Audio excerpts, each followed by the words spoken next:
नमस्कार, मी नानंद किचनमध्ये तुम्हा सर्वांचे खूप खूप स्वागत आहे. आज आपण बनवणार आहोत भरलेली सुकी वांगी. अशी भरली वांगी जर तुम्ही बनवली तर रोजच्या जेवणापेक्षा 2 पोळ्या नक्कीच जास्त खाल. तुम्हाला मी ही भरलेली सुकी वांगी कशी बनवली हे जर पाहायचं असेल तर व्हिडिओ स्किप न करता पूर्ण बघा आणि व्हिडिओ आवडल्यास लाईक, शेअर आणि सबस्क्राईब नक्की करा. चला तर मग घरातील सगळ्यांना आवडतील अशी भरलेली सुकी वांगी बनवायला सुरुवात करूयात. यासाठी इथे मी वांगे घेतले आहेत. वांगे घेताना अशा हिरवे वांगे घ्या. मस्त कोवळे आणि काटेरी वांगे आपल्याला घ्यायचे आहेत. इथे मी घरच्या शेतातले वांगे घेतले आहेत, त्यामुळे मस्त शेतातून ताजे तोडून आणलेले हे वांगे आहेत. साहित्यामध्ये 1 वाटी भरून शेंगदाणे आहेत, 3 चमचे खोबऱ्याचा किस आहे, 4 चमचे तेल, कोथिंबीर घेतली आहे, चिमूटभर हिंग, 10 ते 12 लसणाच्या पाकळ्या, अर्धा चमचा घरचा गरम मसाला, अर्धा चमचा भाजलेले जिरे पूड, 1 चमचा धना पावडर घेतली आहे, चवीनुसार मीठ, थोडी हळद घेतली आहे, 1 चमचा भरून कांदा लसूण मसाला आणि 1 चमचा आपलं नेहमीच्या वापरातलं लाल तिखट घेतलं आहे. आता आपल्याला मंद गॅसवर शेंगदाणे खमंग भाजून घ्यायचे आहेत. इथे आपण वांग्याच्या आतमध्ये भरायला मसाला तयार करतो आहोत. इथे मी सुखे वांगे बनवते आहे. तुम्हाला जर वांग्यांना थोडी ग्रेव्ही ठेवायची असेल किंवा मसाला जास्त हवा असेल तर शेंगदाणा आणि सुकं खोबऱ्याचं प्रमाण तुम्ही थोडंफार वाढवून घेऊ शकता. शेंगदाणे भाजून झाले आहेत. आता जरा गार झाल्यावर आपण याची शक्य तेवढी साल काढून घेणार आहोत. तुम्हाला जर शेंगदाणे साली सकट घालायचे असेल तर तुमच्या आवडीनुसार तुम्ही साल नाही काढलीत तरीही चालेल. इथे थोडं तेल घेऊन आपण साल काढलेले शेंगदाणे यामध्ये घालणार आहोत. गॅस मंदच आहे. आता आपण सुकं खोबरं, लसूण पाकळ्या आणि थोडा हिंग घातला आहे.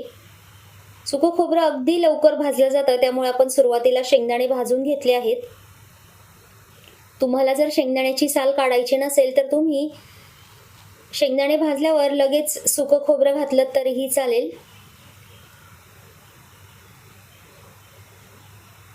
काही वेळानंतर सुक्या खोबऱ्याचाही रंग हलकासा बदलला आहे.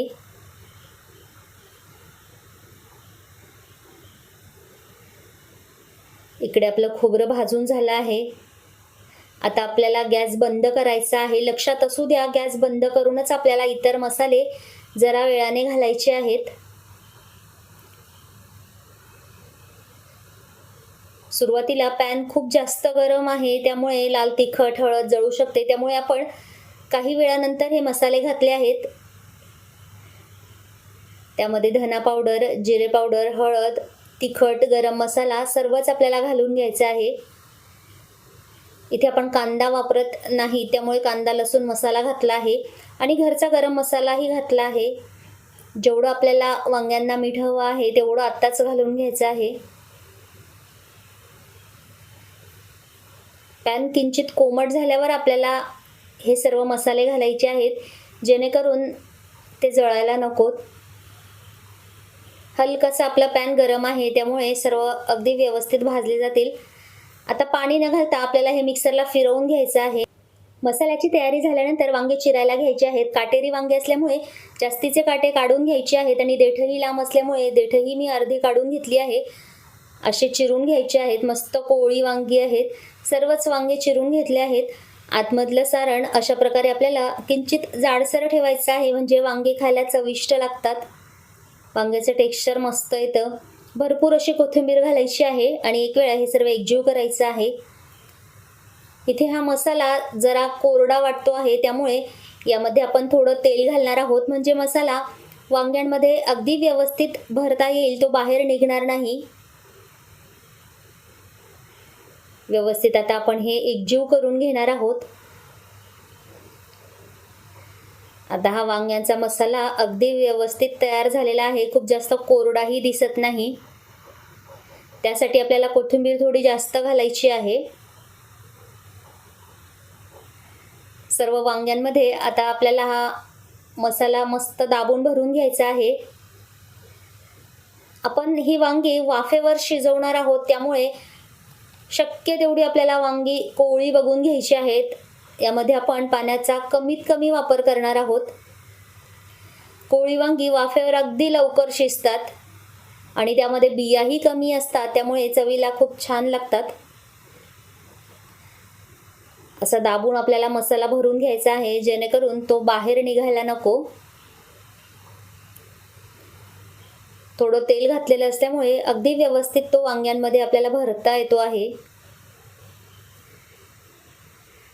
अशाच पद्धतीने आपण सर्व वांगी भरून घेणार आहोत. संपूर्ण मसाला वांग्यांमध्ये इथे आपण भरून घेतला आहे. तुम्हाला जर जास्तीचा मसाला हवा असेल तर तुम्ही शेंगदाणे आणि खोबरं थोडं जास्त घ्या. आपण वाफेवर हे वांगे शिजवणार आहोत, त्यामुळे अर्थातच आपल्याला कुकरमध्ये शिजवायचे आहेत. 3 ते 4 चमचे तेल घालायचं आहे.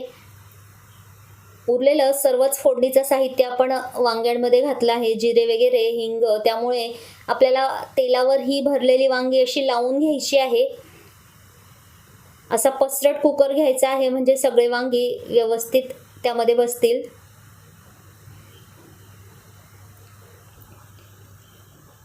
दाबून मसाला भरलेला असल्यामुळे तो जळायची शक्यता नसते. काही वेळानंतर आपल्याला अलगदपणे वांगी पलटवून घ्यायची आहेत. तेलावर ही वांगी अशी थोडी भाजली गेल्यावर वांग्यांना मस्त अशी चव येते. वांगी अलगदपणे पलटवून झाल्यावर पाण्याचा 2 ते 3 वेळा असा आपल्याला हबका मारून घ्यायचा आहे. अगदी कमीत कमी पाणी वापरून आपण झाकण लावलेलं आहे. कुकरची आपल्याला फक्त 1 शिट्टी काढायची आहे. कोवळी वांगी अगदी लवकर शिजतात, त्यामुळे एका शिटीत अगदी मस्त अशी वांगी शिजलेली आहेत. इथे मी वाफेवरची सुखी वांगी बनवलेली आहे, त्यामुळे पाण्याचा आपण अगदी कमी वापर केला आहे. नेहमीच वांग्याचा रस्सा किंवा भरलेली रस्साभाजी खाण्यापेक्षा अशा पद्धतीची 1 वेळा वाफेवरची सुखी वांगी तुम्ही बनवून बघा. आपली वांगी तयार आहेत, आपण ती वाढून घेऊ. पाण्याचा वापर आपण फक्त वाफ आणण्यापुरता केलेला असल्यामुळे ही वांगी खायला खूप मस्त लागतात, कारण वाफेवरच्या कमी पाण्यातल्या वस्तू या खूप चविष्ट होतात.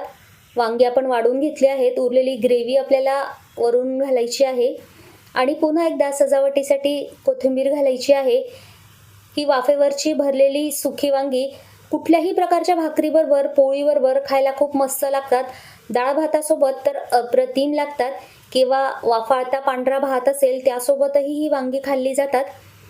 तुम्हाला आजची ही वाफेवरची भरलेली सुकी वांगे आवडली असतील आणि अशाच नवनवीन रेसिपीज तुम्हाला पाहायच्या असतील तर माझ्या व्हिडिओला लाईक करा, आपल्या मित्र आणि फॅमिलीसोबत चॅनलला शेअर करा, सबस्क्राईब करा आणि हो, व्हिडिओला हाईप करायला अजिबातच विसरू नका.